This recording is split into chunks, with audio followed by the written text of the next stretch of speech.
Hello and welcome to phonesandplans.com.au. I'm your host, Mobile Mojo. Today I'll take you through the top 10 smartphones available in Australia. I've tried to keep a balance across brands, operating systems and budgets, so there's something for everyone in here. At number 10 is Nokia N8, Nokia's flagship phone launched mid last year. The hardware specs are impressive, particularly the 12 megapixel camera with Carl Zeiss optics and xenon flash. But it runs Symbian 3.0, which is a slow and clunky operating system, and that spoils everything that's good about this phone.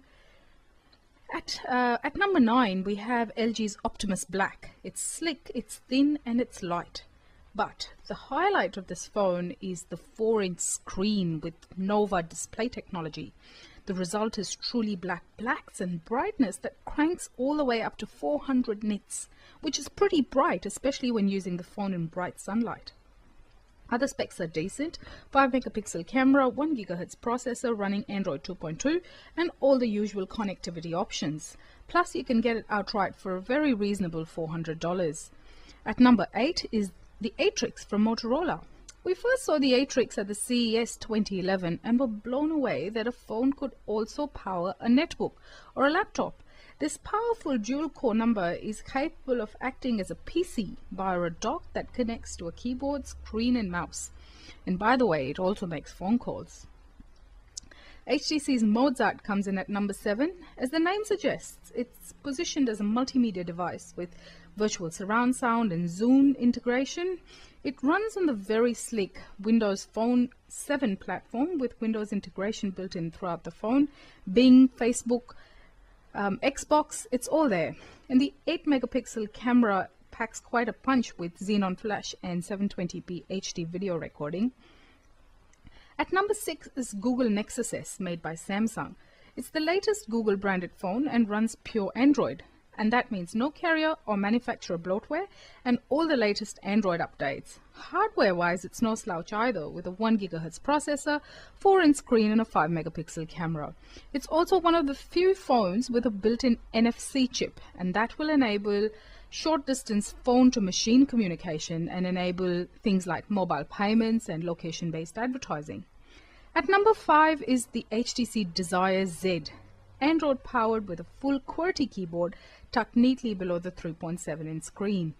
HTC makes some really solid yet slick-looking phones, and the Desire Z is no exception, and it is one of the best full keyboard / touchscreen phones in the market.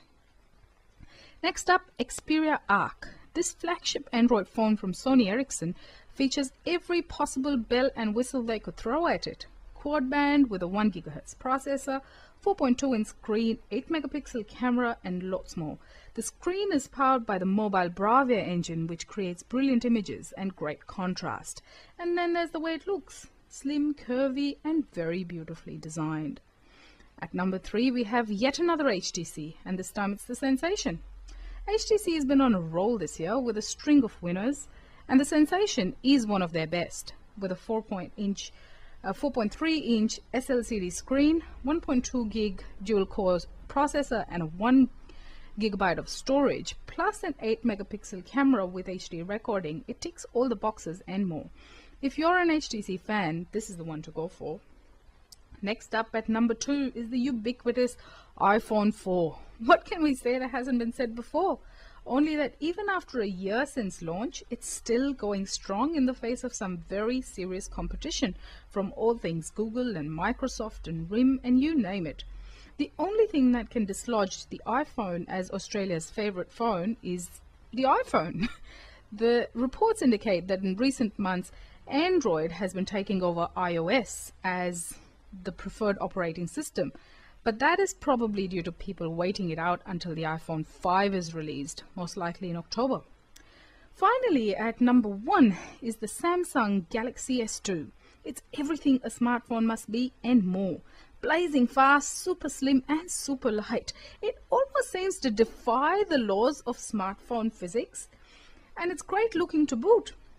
This dual-core Android from Samsung has a brilliant 4.3-inch Super AMOLED screen and features an 8 megapixel camera with full HD video recording.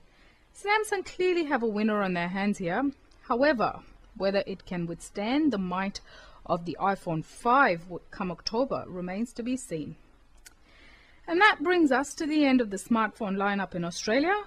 Visit us at phonesandplans.com.au for more. Thank you and have a great day.